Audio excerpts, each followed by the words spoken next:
Alhamdulillah wassalatu wassalam ala sayyidina Rasulillah Sayyidina Muhammadin ibni Abdillah wa ala alihi wa sahbihi wa man tabi'ahu wa walah wa la hawla wa la quwwata illa billah ma ba'du. Hadratul mukarramun, para jamaah daripada Masjid Jami' Al-Mu'awanah, wabil khususnya yang sama-sama saya hormati, kita hormati guru kita Ustadz Zainuddin, dan juga para imam, para tokoh masyarakat yang saya tidak sebutkan, namun insya Allah tidak sedikit pun mengurangi rasa hormat dan takzim saya. Kembali kita mengkaji kitab Sahih Al-Bukhari, yang mana kitab Sahih Al-Bukhari ini merupakan kitab yang paling sahih setelah Al-Quran. Ya. Kita sudah masuk kepada bagian yang kedua tentang masalah iman. Kemarin sudah kita jelaskan tentang ayat-ayat yang berkaitan dengan iman. Ya. Imam Ghazali menyebutkan iman itu adalah qaulun wa amalun, adalah ucapan dan amal perbuatan.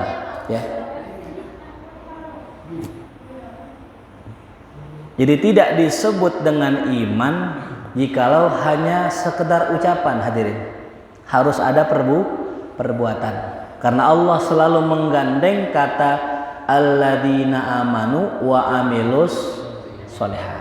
Maka ciri orang beriman tadi, dia meyakini Allah sebagai Tuhannya dan diwujudkan dalam bentuk perbuatan. Itu yang sudah kita bahas pada pertemuan yang sebelumnya. Bismillahirrahmanirrahim. Bab tentang du'aukum imanukum. Bab tentang masalah doa adalah iman.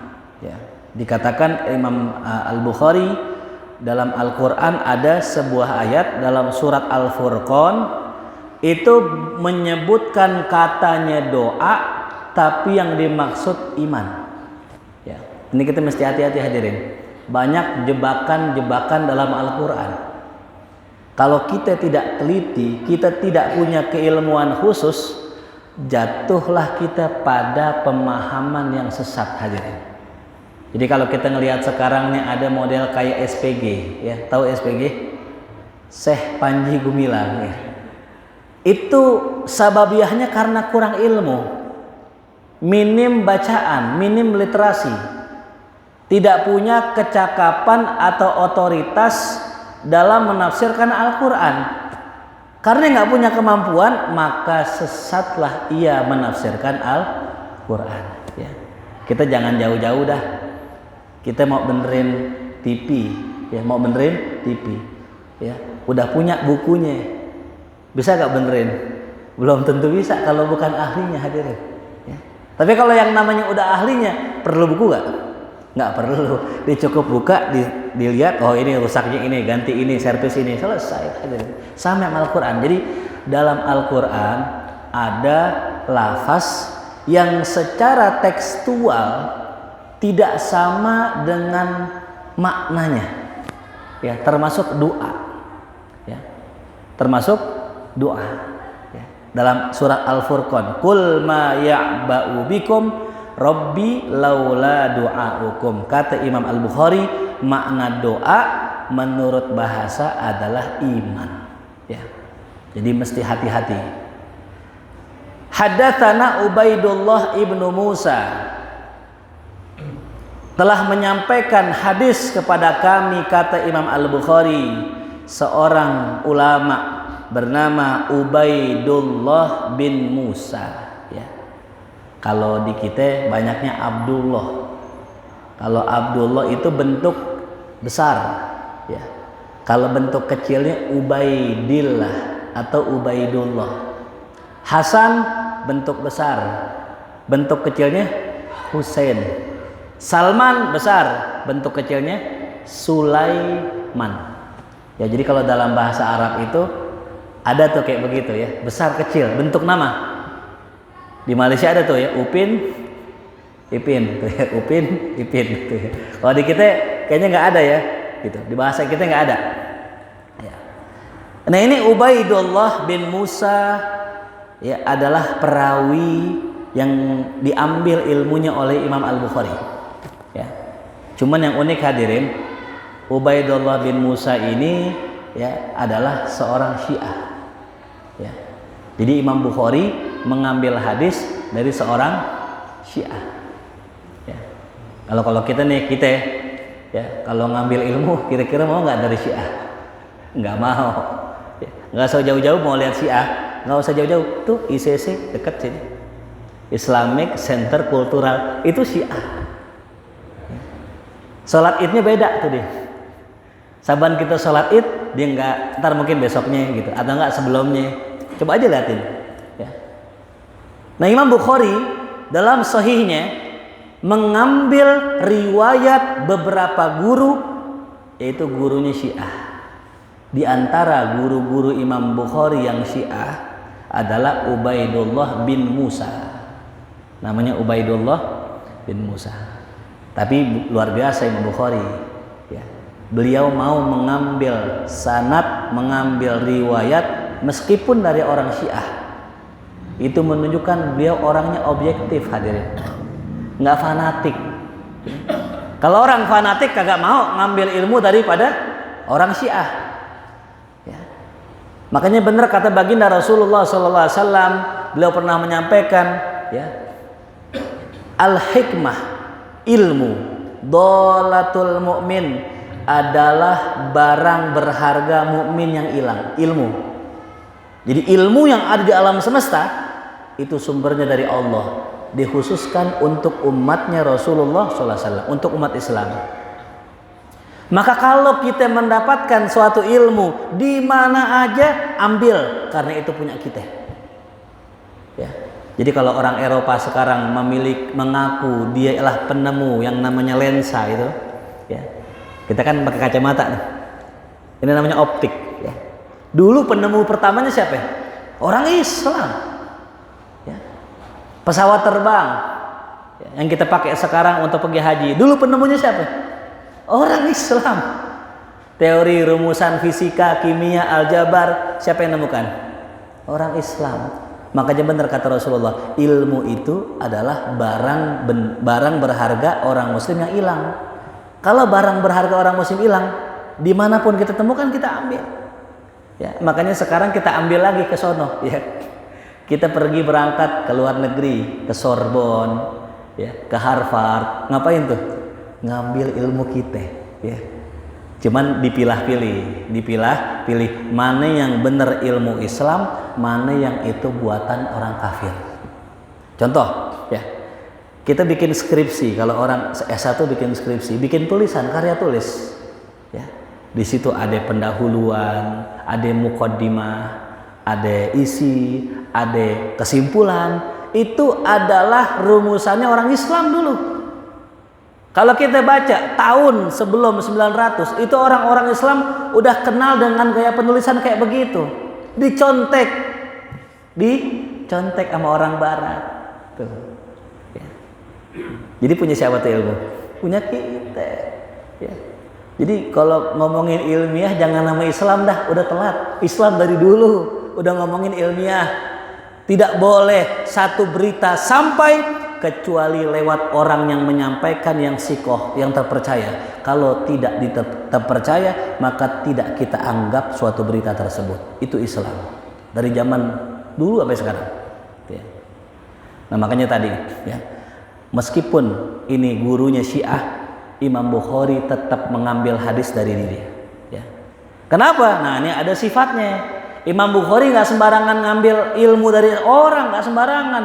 Biar kali Syiah, tapi ini Ubaidillah bin Musa hafalannya kuat hadirin, hafalannya kuat.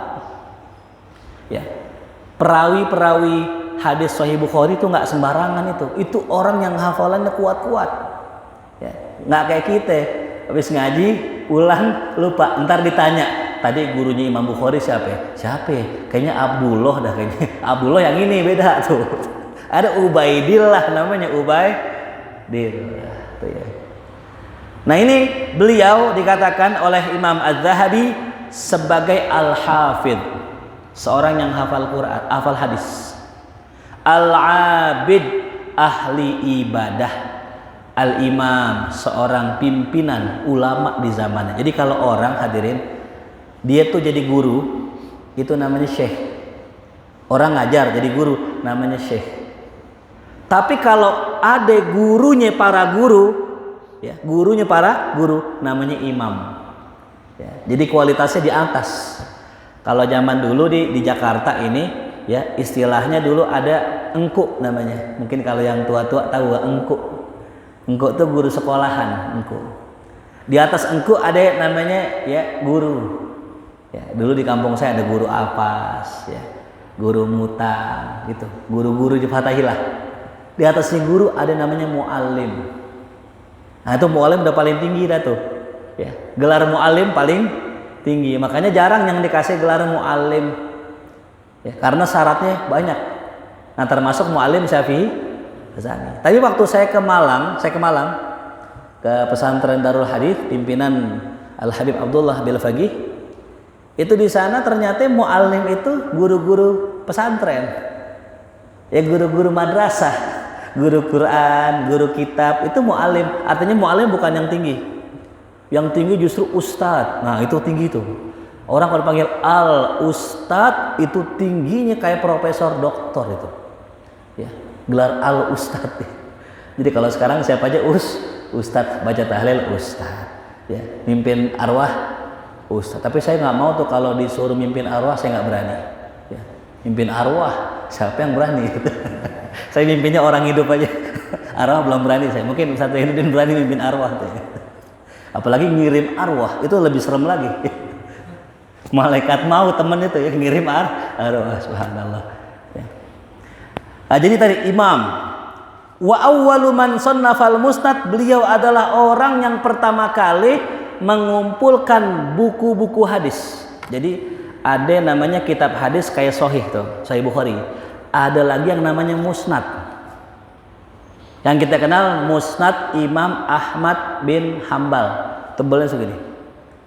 Itu perincian babnya itu dengan nama-nama orang. Beda sama Sahih Bukhari. Kalau Sahih Bukhari judul bab tentang ilmu, bab tentang iman, bab sholat, bab zakat, bab puasa, itu Sahih Bukhari. Tapi kalau musnad enggak, berdasarkan nama-nama perawi. Hadis Abu Bakar Siddiq, berapa jumlahnya tuh? Hadis Umar, nah itu namanya musnad. Inilah beliau orang yang pertama kali menyusun kitab musnad. Di kalangan Betawi memang agak unik sih di kita ya. Kalau ngaji memang jarang nyebutin sanad di Betawi. Kalau kita ngaji keluar ke Mesir, ke Madinah, itu mereka selalu berdekatan dengan yang namanya sanad keilmuan. Jadi kalau istilah orang ngaji itu, habis ngaji hatam dikasih ijazah nih, ijazahnya itu satu kitab. Ya. Kalau di kita jarang, tidak ngaji aja gitu. Ya. Udah punya ilmu, amalin, ya udah. Yang penting mati husnul khotimah aja begitu kan ya. Gitu. Emang sih sebenarnya ya begitu. Fungsi kita ngaji kayak begini, selain dapat pahala, yang kita nyari husnul khotimah. Karena percuma kalau kita punya ijazah misalnya ya, S1, S2, malaikat nggak tanya. Betul nggak? Orang yang S3, doktor, yang kuliahnya jutaan, puluhan juta, ditanya nggak tuh gelarnya di hari kiamat ntar? Enggak. Malaikat tanya nggak? Enggak. Malaikat nggak segen. Kali gitu, segen malaikat ami yang S2 misalnya, wah S2 nih, ada segen, nanyanya pelan-pelan aja. Enggak.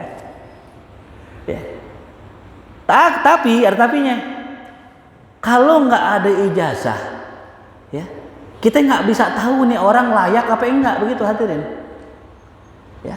Yang udah ada ijazahnya aja belum tentu layak, kayak kemarin yang di TV One, ya.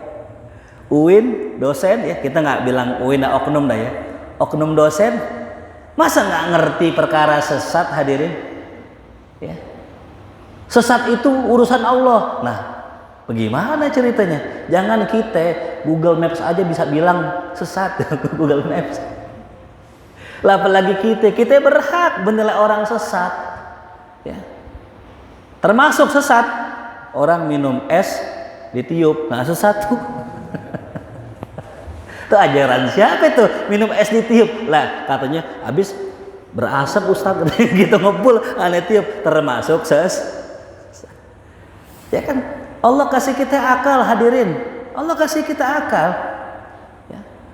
Makanya ketika Allah kasih kita akal, Allah pengen kita pakai akal kita. Afala ta'qilun. Cari di Quran itu semua kalimat akal kagak ada yang pakai isim. Nggak ada kalimat akal di Quran. Al-aqlu kagak ada. Pasti menggunakan fiil. Afala ta'qilun. Artinya apa? Akal tuh kudu dipakai gitu. Jangan menjadi sebuah nama, jangan menjadi sebuah benda, pakai akal kita. Ya, masa dibilang orang sesat tergantung Allah, lah repot ini kita. Ya. Makanya kita ketika kita punya ijazah, seenggaknya orang bisa tahu nih, ustadz ini kira-kira keahliannya apa gitu. Ya. Saya ngaji, saya belajar formal dan non formal. Dalam lingkup formal saya belajar ilmu tafsir dan hadis dalam lingkup formal. Yang saya pelajari tafsir Quran, yang saya pelajari tafsir hadis seperti ini.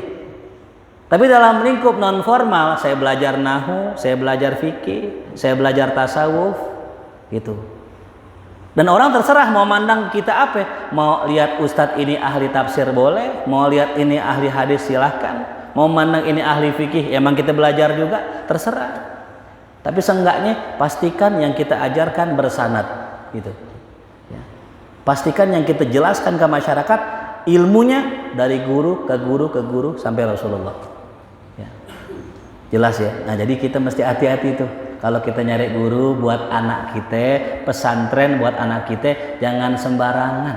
Kalau bisa tanya ustadz yang kita ngaji. Misalnya jamaah pengen naruh anaknya di pesantren mana, tanya saya dah boleh, atau tanya guru yang lain silahkan. Ya. Karena tadi ada ulama zaman sekarang ngangkat dirinya sendiri. Dulu panggilan syekh itu berat hadirin. Syekh. Ya. Kalau sekarang ya SPG itu udah jadi syekh deh kan gitu. Bilangnya syekh bilang, syekh kagak ada orang dipanggil syekh bilangnya syekh kagak ada. Ustadz Arifin Ilham ya. Ustadz Arifin Ilham. Itu kalau ngajar hadirin nggak pernah manggil ustadz dia. Kiai nggak pernah. Arifin pasti itu. Ya. Itu bahasa apa? Bahasa ketawaduan. Ya.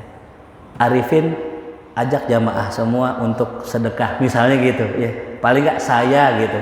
Ini nggak syekh, masya Allah. Ini belajar dari mana ini? Ya. Unsur ketawaduannya kagak ada hadirin. Ini. Ya.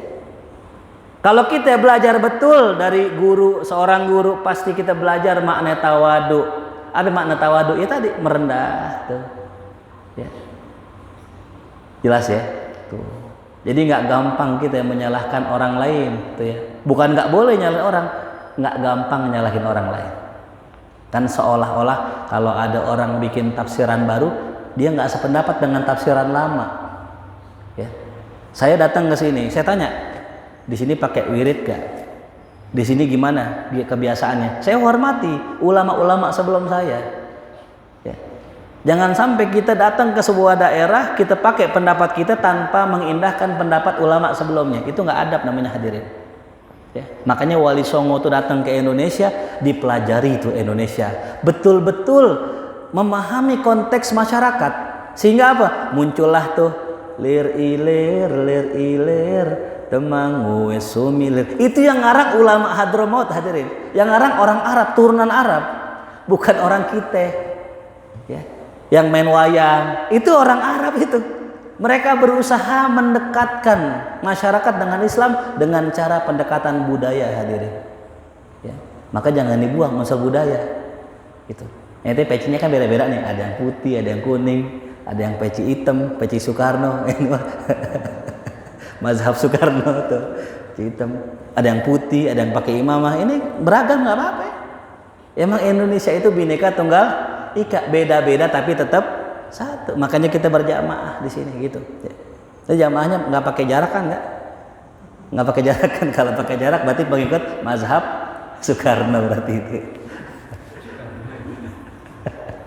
Nah, ya ini. Jadi bukan hanya Imam Bukhari yang mengambil hadis daripada ya Ubaidillah bin Musa, tapi Imam Ahmad bin Hambal. Imam Muslim pun mengambil hadis. Padahal Syiah, ya. Saking lucunya nih kan, kalau orang dulu kan, kalau kita pelajari sejarah, Syiah kan pendukung Sayyidina Ali, ya. Sayyidina Ali dulu punya masalah sama siapa? Muawiyah bin Abi Sufyan. Yang nanti Muawiyah bin Abi Sufyan ini kelak akan mendirikan dinasti Bani Umayyah, ya, di kota Kufah. Nah, ada kejadian yang unik, ya. Ini dikisahkan dalam kitab Syiar A'lamin Nubala, ya. Kana Ahmad bin Hambal yadullun nas ala Ubaidillah wa kana ma'rufan birrafdi. Ahmad bin Hambal selalu, ya, menyarankan orang kalau mau ngaji hadis sama itu Ubaidillah bin Musa tuh. Dan beliau terkenal dengan Rafidah. Jadi Syiah 3 hadirin, Syiah 3. Yang pertama sesat, ya, bisa kafir malah, ya. Syiah yang merasa bahwasanya yang harus jadi nabi adalah Sayyidina Ali. Ternyata Jibril salah orang katanya. Jibril salah orang. Yang harusnya jadi nabi siapa? Sayyidina Ali. Ini kafir, ya. Kafir, namanya Syiah Gulat, ya. Syiah apa? Gulat, ya. Syiah salah. Ini yang kita bilang bukan Islam, yang ini nih. Syiah bukan Islam, nih yang ini, yang menganggap Sayyidina Ali adalah nabi, bukan Muhammad SAW. Yang kedua di bawahnya lebih ringan, Syiah Rafidah.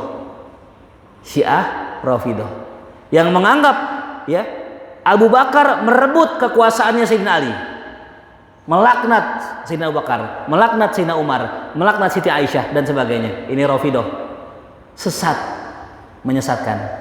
Dan yang ketiga Syiah Zaidi, ini yang aman, Syiah yang tidak menyalahkan Abu Bakar Siddiq, cuman mereka menganggap lebih utama Sayyidina Ali dari Sayyidina Abu Bakar, cuman tidak melaknat Sayyidina Abu Bakar. Ini yang selamat. Dari 3 tadi, ya, yang paling banyak yang 2 ini. Nah, yang di sini nih itu yang 2. Yang di sini, yang di ICC itu yang nomor 2. Ya, yang kalau musim apa itu? Muharram, ya. Di gini-gini tuh. Cirinya tuh nepak-nepak dada. Kalau di Iran sono pakai apa tuh? Pakai besi, menyakiti diri sendiri tuh. Ya, itu sesat. Masih muslim, cuman sesat.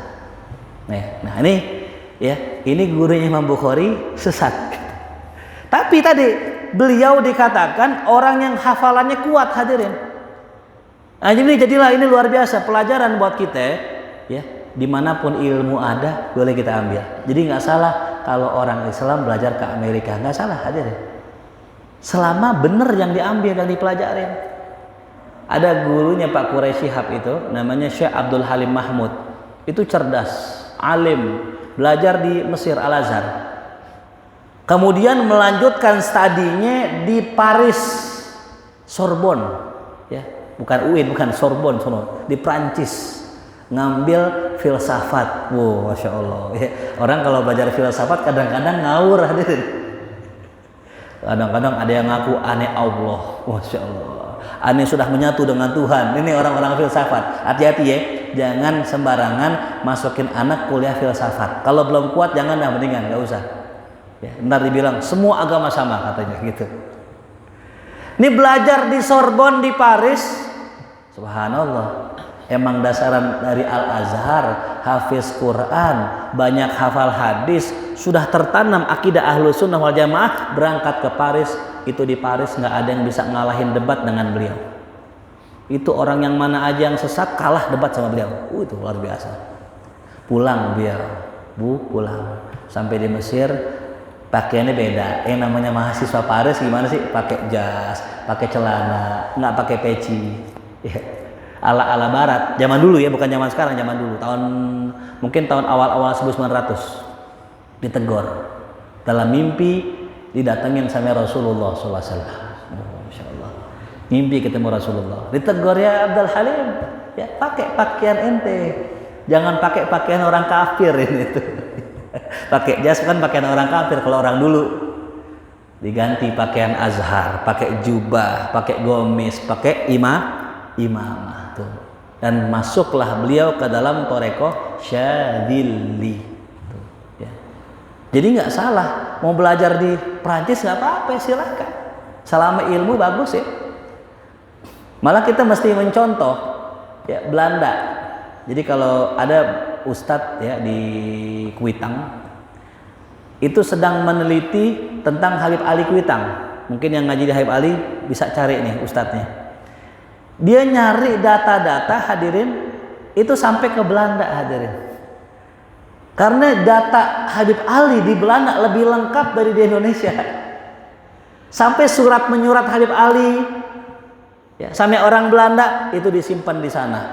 Arsip kejadian tanggal sekian, bulan sekian, tahun sekian di Belanda ada, di kita nggak ada. Jadi orang Belanda itu ya Allah kasih dia kemauan, keinginan untuk menjaga segala macam sejarah kita. Sampai lagu Indonesia Raya yang kita baca sekarang kan, Indonesia tanah, itu cuma potongan doang hadirin. Aslinya di Belanda lengkap panjang gitu. Coba bayangin. Jadi orang Belanda, orang-orang luar negeri itu ngejaga manuskrip, ngejaga foto, ngejaga arsip begitu luar biasa. Siapa yang gerakin dia ngejaga? Allah. Ya. Sama dulu orang Islam begitu juga. Nah, kalau kita pengen tahu tentang Indonesia, berangkat ke Belanda, di sono ada sejarah kita. Ya. Cuman modalnya gede ya, ke Belanda. Tapi jangan jauh-jauh, pergi ke Arsip Nasional, insya Allah ada di sono tuh ya. Cuman nggak sebanyak di Belanda. Nah itulah, itu yang pertama, hadis daripada Ubaidillah. Kemudian Ubaidillah punya guru. Gurunya namanya Hanzalah bin Abi Sufyan. Ini juga seorang ulama yang azim, yang thiqah. Bahkan Imam Ahmad menggelari sikotun sikoh. Orangnya benar-benar terpercaya. Ya. Beliau berguru dengan seorang ulama namanya Ikrimah Abu Abdullah Al-Qurashi. Ya, yang merupakan budak beliau. Nah, Ikrimah mendapatkan hadis daripada para sahabat, di antaranya Aisyah, di antaranya Abu Hurairah, di antaranya Abdullah bin Umar radhiyallahu anhu. Nah, ini prosesnya hadirin. Ya. Kenapa sih Ustaz kok mesti cerita orang-orang dulu? Ya begitulah kalau ngaji hadis. Kita nggak mungkin tahu ilmu lewat ya angin begitu, nggak mungkin. Pasti lewat siapa? Guru. Itu namanya sanad. Apa yang disampaikan Ibnu Umar? Rasulullah SAW bersabda, Bunyal Islam ala khamsin. Islam dibangun dengan di atas 5 pondasi. Ya. Ini kata ulama balaghah, bunya itu ada 3 maknanya. Yang pertama isti'arah, yang kedua bermakna tasybih, yang ketiga bermakna kinayah. Ada pertanyaan gini hadirin. Islam dibangun di atas yang 5. Bunyal Islam ala khamsin. Ini kalau kita pakai logika bahasa ya. Saya membangun rumah di atas tanah. Ya. Pertanyaannya, apakah rumah bagian dari tanah? Bukan. Saya meletakkan gelas di atas meja. Apakah gelas bagian dari meja? Bukan. Gelas ya gelas, meja ya meja. Nah, ada orang bilang begini. Nah, kalau begitu Islam diletakkan di atas yang 5. Ya. Di atas sholat, di atas syahadat, di atas zakat, berarti seolah menyatakan Islam itu berbeda dengan apa ya? Yang 5. Paham nggak maksudnya? Berarti salah dong hadisnya ini. Nah ini nih, jadi ada hadirin, ini perlu kita tahu, ada namanya orientalis. Mungkin hadirin mungkin pernah mendengar, mungkin belum mendengar. Ini kelompok mesti hati-hati hadirin. Orientalis namanya. Kalau bahasa Arabnya mustasyrikin, orang-orang yang mencoba merusak Islam dari dalam. Ini bahaya. Ya. Mereka akan membuat kita ini bingung hadirin. Kerjaannya bikin bingung umat. Abis bingung dilepas. Contoh nih contoh. Nih salah satu kerjaan mustasyrikin. Wa idh qulna ya ya wa idh qulna ya ketika Allah berfirman kepada malaikat, wa idh qulna lil malaikati isjudu li Adam. Ingatlah ketika kami katakan kepada para malaikat, usjudu li Adam, sujudlah kepada Adam. Fasajadu illa iblis. Maka malaikat sujud kecuali iblis. Saya mau tanya, emang iblis disuruh? Ingatlah ketika Allah berkata kepada para malaikat. Yang disuruh siapa? Iblis disuruh nggak? Enggak tuh. Jadi iblis salah nggak? Nah, ini dia nih tuh. Iya bener juga ya. Berarti iblis gak salah. Kan yang disuruh malaikat. Lah ngapa iblis yang diomelin kagak sujud? Nah, ini nih kerjaannya mustasyrikin. Dia bikin orang ragu sama Quran. Wih bener juga ya. Oh berarti kita gak apa-apa ngikutin iblis. Begitu. Nauzubillah min dzalik. Tuh ya. Ingatlah ketika Allah berkata kepada para malaikat, sujud kalian. Kan yang disuruh malaikat bukan iblis. Saya mau tanya, iblis sama malaikat sama apa enggak? Beda. Iblis tercipta dari apa? Api. Malaikat dari apa? Cahaya. Jenisnya beda apa sama? Beda. Langkan yang disuruh malaikat, betul nggak? Ya. Nah ini, ya baik-baik nih hati. Abis dikasih tahu begini, ditinggal sama dia. Malam pikiran kita, iya bener juga ya. Jangan-jangan iblis kayak disuruh sama Allah. Tuh namanya mustasyrikin. Orang yang bikin ragu orang Islam. Dan dia pelajarin Islam hadirin. Bahkan nyalahin Quran. Wah, Quran salah nih. Tuh. Harusnya alaihi. Kok di surat ini alaihu? Pernah enggak baca ada alaihu? Kalau udah hatam Quran pasti ketemu tuh ada tuh, ya. Alaihu. Harusnya kan alaihi. Itu namanya apa tuh? Mustasyrikin, orang orientalis tuh ya. Nah ini sama nih kasusnya. Islam dibangun di atas 5 perkara. Berarti Islam bukan bagian daripada yang 5. Ini sebenarnya tinggal kita cara memahami hadis ini. Kata ulama dalam kitab Irsyadus Sari, ya, Syarah Al-Bukhari karangan Imam Al-Khastalani, beliau katakan makna al-Islam ala khamsin, ala bermakna min. Bunyal Islam min khamsin. Islam dibangun dari yang 5 gitu. Ya, Islam dibangun dari yang 5. Kalau dari yang 5 berarti Islam bagiannya yang 5. Ya. Jadi tanpa yang 5 Islam tidak dikatakan Islam tuh. Jadi ala bermakna min. Allah maknanya di atas, tapi pada hadis ini maknanya min dari. Itu persis kayak surat Al-Jumu'ah. Idza nudiya lis-salati min yaumil jum'ah fas'au ila dzikrillah. Kalau kita terjemahkan harfiah, idza nudiya, apabila diseru, ya. Idza nudiya lis-salati, untuk salat, min yaumil jum'ah. Apa itu? Min apa min? Dari hari Jumat. Kalau dipanggil untuk sholat dari hari Jumat, maknanya jelas gak? Kok dari hari Jumat sih? Kata ulama tafsir, min di situ maknanya fi, pada. Nah, min yaumil Jumat artinya pada hari Jumat. Berarti min maknanya fi. Itu yang saya bilang tadi, jebakan-jebakan di Quran itu. Ya.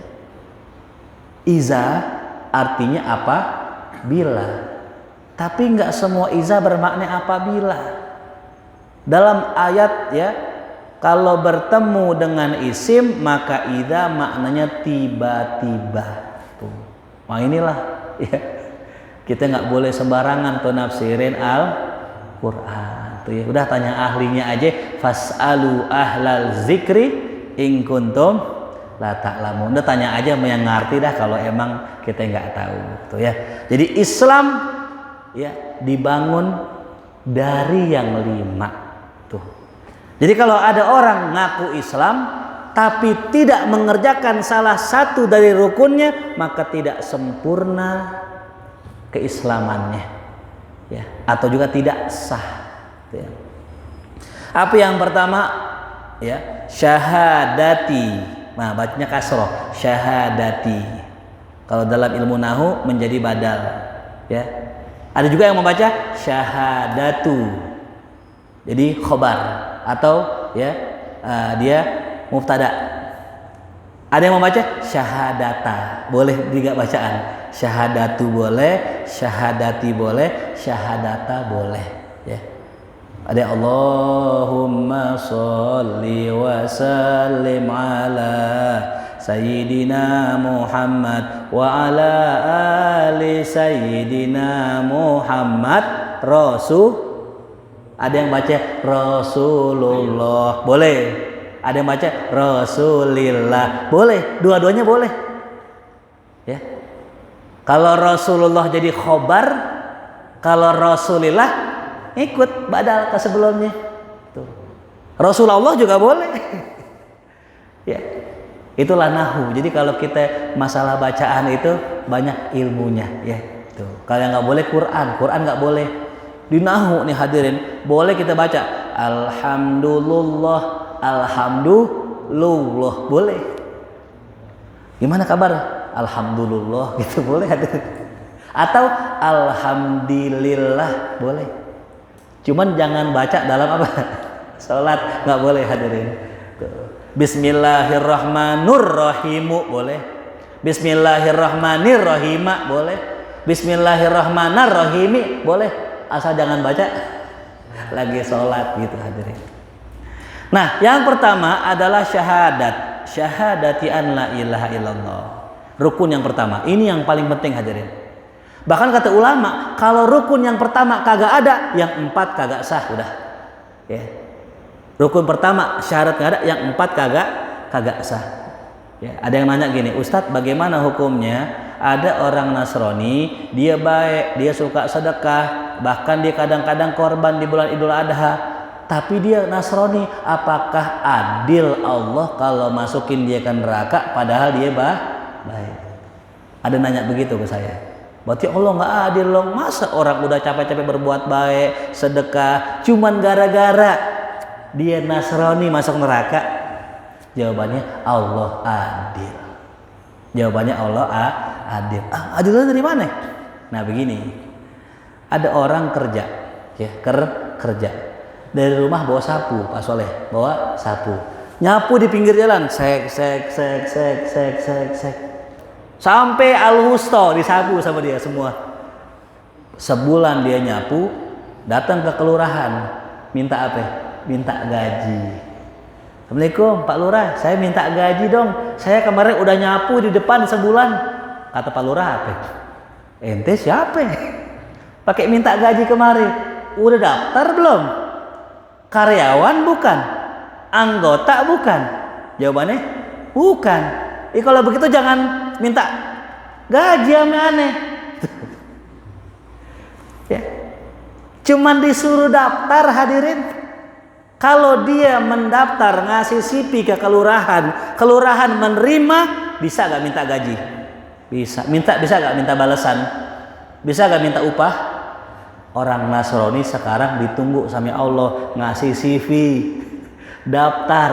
Beda daftar sama daftar polisi, beda. Ini daftar masuk Islam murah, cuman bilang apa? Asyhadu alla ilaha illallah wa asyhadu anna Muhammadar Rasulullah. Kalau syahadat mahal, orang kafir berhak protes sama Allah. Ya Allah, saya mau syahadat tapi masuknya 10 juta ya Allah. Kata ustadznya, lu enak aja, masuk surga mahal, bayar 10 juta, syahadat sama aneh ntar. Wajar orang kafir boleh protes sama Allah. Lah, syahadat gratis. Gratis gak syahadat? Gratis. Cuman asyhadu Allah. Coba ngomong dah ya, coba aneh bimbing. Tuh. Nanti di hari kiamat orang kafir akan ngomong begitu. Dan Allah akan katakan, ini tadi. Nggak ada yang mencegah ente untuk syahadat. Dan syahadat begitu murah, kenapa ente nggak ngucapin? Cuman bilang asyhadu alla ilaha illallah doang. Dengan hati meyakini Allah, meyakini Rasulullah. Apa susahnya masuk Islam? Maka nggak ada lagi argumen dari orang kafir, dia nggak bisa bilang apa-apa. Tuh logikanya begitu. Ya, jadi walaupun orang Nasrani baik, tetap masuk neraka dulu, masuk neraka selama-lamanya karena dia sombong kagak ngikutin ajaran Rasulullah. Makanya penting tuh syahadat. Yang kedua, ya, wa iqamis shalah. Nomor 2 adalah mendirikan sholat. Ya, ini kata ulama bukan sholat tapi iqamis sholah. Jadi kalau kita pengen sempurna ya, rukun iman Islam berapa? 5. Yang pertama mengucapkan 2 kalimat syahadat. Yang kedua mendirikan sholat, bukan sholat hadirin. Allah memasukkan kata iqamah ini nggak sembarangan hadirin. Bahkan Nabiullah Ibrahim alaihissalam ketika berdoa kepada Allah, apa doanya? Rabbi ja'alni muqimas sholat. Ya Allah, jadikanlah aku orang yang mendirikan sholat. Karena orang yang sholat belum dianggap mendirikan sholat. Apa sih makna iqamah? Maknanya kata ulama mengerjakan sunnahnya, ya, menjaga adabnya, tepat waktunya, di awal waktunya, itu namanya iqamis sholat, ya, mendirikan sholat. Baru yang ketiga wa ita'iz zakah, ya, membayar zakat. Kenapa sih habis sholat zakat? Emang begitu dalam Quran. Aqimus sholah wa atuz zakat. Baru waz zakat wal haji. Nah yang keempat haji hadirin. Ini nih. Yang kelima baru puasa Ramadan. Di sini ada keunikan. Jadi kalau kita misalnya ujian, ya ikut ujian, ada soal ujian, sebutkan rukun Islam secara urut. Ya, pertama syahadat, 2 mendirikan sholat, 3 menunaikan zakat, 4 haji. Salah nggak? Nggak salah, berdasarkan hadis Ibnu Umar. Tapi riwayat Sahih Bukhari menyatakan bahwasanya, ya, dalam riwayat yang lain dinyatakan lebih dulu puasa baru apa? Haji. Nah ini ada khilaf. Kata ulama begini. Ini Ibnu Umar ketika menyebutkan hadis ini tidak lagi ngurut, tapi lagi hanya sekedar menyampaikan rukunnya, bukan lagi ngurut. Karena dalam riwayat yang lain Ibnu Umar menyampaikan urutannya yang benar. Syahadat, sholat, zakat, puasa, haji. Kalau di sini kenapa haji duluan? Karena ini tidak lagi menyebutkan urutan, gitu ya. Jadi lagi nyebut urutan ya kan, kayak kita kadang-kadang kan begitu. Siapa yang ngaji? Yang ngaji ada Pak Fulan, kadang ngurut, kadang nggak urut juga gitu. Ya. Nah kemudian selanjutnya ini ibadah yang 5 tadi itu bisa kita katakan yang pertama syahadat ibadah qauliyah. Ibadah apa? Qaul, ucapan.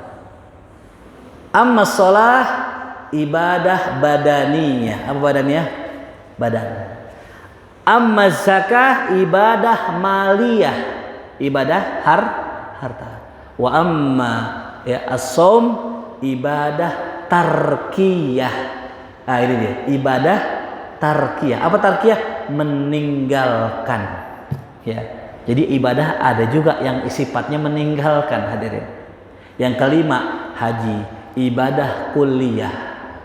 Ibadah yang sifatnya totalitas. Karena di haji ini ada gak semuanya? Ada. Qauliyahnya ada, badaniyahnya ada, maliyahnya ada, tarkiyahnya ada gak? Ada. Orang lagi ihram boleh gak berjima? Nggak boleh. Nyampuan boleh gak? Nggak boleh. Cukur rambut boleh gak? Nggak boleh. Nah itu namanya tarkiyah.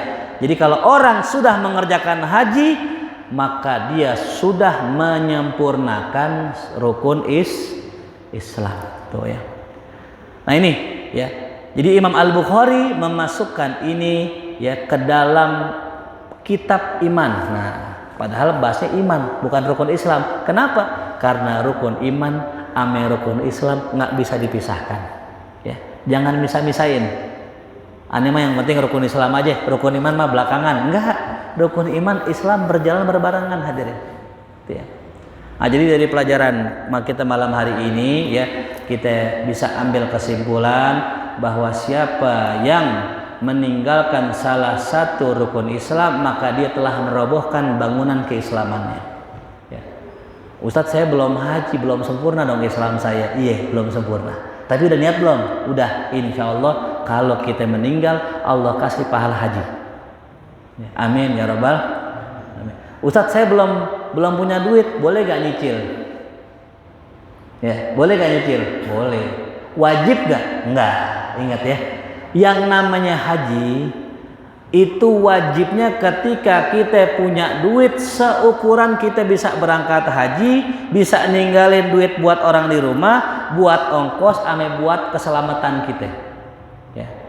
Kalau uang selamatan nggak wajib, uang ratiban nggak wajib tuh. Kalau tahun ini kita gusuran dapat duit sejumlah sekian, nah sudah jatuh kewajiban haji.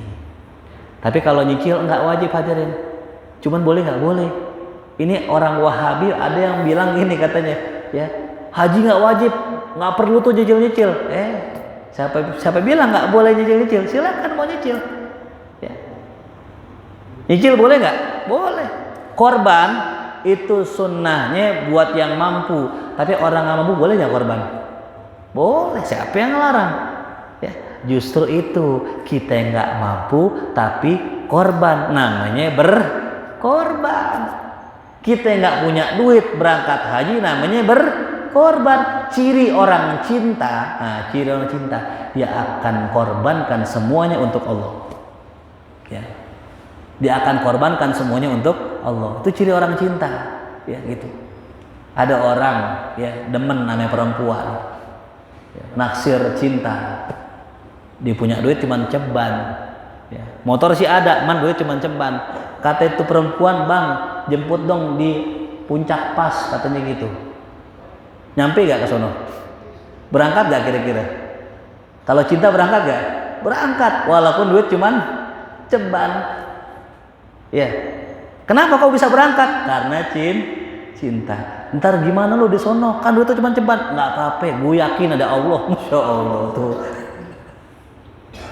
Ini yang dipegang oleh para ulama sufi, para ahli tasawuf, ketika mereka berangkat haji, itu hadirin nggak bawa bekal sama sekali. Ya. Dalam kitab Minhajul Abidin Imam Ghazali cerita, ada seorang ulama berangkat haji, ulama sufi, nggak bawa bekal. Ya. Dia merasa, wah, aneh dah hebat nih, berangkat ke Mekah dari Baghdad, kagak bawa duit, kan udah keren banget itu, tawakalnya tingkat tinggi. Tapi kalau ada orang bagi masih diambil, orang bagi diambil. Ngobrol sama seorang ulama, ketemulah ada orang di situ. Pas ketemu, Pak, ya ngobrol, cerita nih, aneh berangkat haji nggak bawa duit nih Pak nih. Tapi kalau ada orang bagi sih ya saya terima lah ya, rezeki nggak boleh tolak gitu. Karena merasa mulia, merasa tinggi, ketemu orang ini katanya gini, nah kalau saya lain Pak, kalau saya sama nggak bawa ongkos juga, tapi kalau orang bagi saya tolak. Lebih tinggi dia nih. Kenapa? Orang bagi ditolak. Ya. Kalau kita yakin betul-betul kepada Allah, insya Allah. Ya. Makanya tadi modalnya cinta. Ya, kalau sudah modal cinta, jangan ditanya ada sholat. Ya. Orang kalau udah cinta sama bola, ya perlu gak dibangunin malam-malam buat nonton bola? Nggak perlu, udah punya alarm sendiri. Biasa jam 2 tidur, ini jam 2 bangun. Kata bini, mana bang? Mau tahajud? Enggak, MU lawan Manchester gitu. Bangun deh, punya alarm sendiri hadirin. Makanya syarat kalau kita pengen menjadikan nih kita, anak kita, keluarga kita itu bisa mengerjakan secara utuh syariat Islam, bangun cintanya gitu. Dan cinta yang ngasih Allah bukan kita, ya. Bukan orang tua yang ngasih siapa? Allah. Guru nggak bisa ngasih cinta, yang ngasih cinta Allah. Makanya kita doakan, Allahumma habib ilainal iman. Ini doanya hadirin, ini catat nih. Allahumma habib ilainal iman. Ya Allah, jadikanlah kami mencintai keimanan. Ya. Allahumma habib ilainal iman wa zayyinhu fi qulubina, dan hiasi di hati kita keimanan, ya. Wa karrih ilainal kufra, dan jadikanlah hati kami ini benci dengan kekufuran, wal fusuqa, kefasikan, wal isyan, kemaksiatan, waj'alni minar rasyidin, jadikanlah aku termasuk orang yang mendapatkan petunjuk dari Allah. Allahumma habib ilainal iman wa zayyinhu fi qulubina wa karrih ilainal kufra wal fusuq wal isyan waj'alna minar rasyidin. Ini doa ya hadirin, ya. Jadi bukan guru yang ngasih hidayah, bukan, ya. Tapi kalau kata ulama gini hadirin, ya, hidayah tuh dua. Hidayah ada dua. Hidayah dalalah dengan hidayah ma'unah. Apa hidayah dalalah? Petunjuk, ajaran. Nah, itu guru bisa ngasih tuh. Guru tugasnya ngasih hidayah dalalah. Nih sholat begini nih, kalau sujud begini, kalau pengen kaya begini, kalau pengen soleh begini, itu bisa. Tapi hidayah maunah itu yang masuk ke dalam hati, itu yang nggak bisa. Siapapun nggak bisa. Innaka la tahdi man ahbabta. Engkau ya Muhammad tidak bisa memberi hidayah kepada orang yang kau sukai. Hidayah apa tadi? Maunah. Ya. Jadi kalau saya ngajar, saya cuma ngomong doang hadirin. Adapun yang masukin omongan saya ke hati para hadirin, Allah udah. Syukur masuk, ya alhamdulillah. Berarti karena Allah. Berarti kalau seorang yang ngajar punya murid soleh, bukan sebab gurunya, tapi sebab orang itu disayangi sama Allah. Kalau nih murid nggak disayang Allah, gurunya ngajar lewat hadirin. Masuk kanan keluar kuping kiri. Berarti ini murid nggak disayang Allah. Berarti murid yang disayang Allah adalah murid yang diberikan taufik dan hidayah. Karena udah datang taufik dan hidayah, ya mudah-mudahan Allah tetapkan kita dalam iman Islam, sehat walafiat, sehingga kita mati husnul khotimah. Amin ya rabbal alamin. Mungkin nanti kalau ada pertanyaan bisa ditanyakan setelah majelis, dan kita doakan juga buat seluruh para jamaah kita yang sedang sakit, semoga Allah angkat penyakitnya, Allah beri kesehatan, keafiatan. Yang sedang punya hajat Allah kabul segala hajatnya. Ala hadhihi niyya al-Fatihah. A'udzu billahi minasyaitonir rajim. Bismillahirrahmanirrahim. Alhamdulillahirabbil alamin arrahmanir rahim maliki yaumiddin.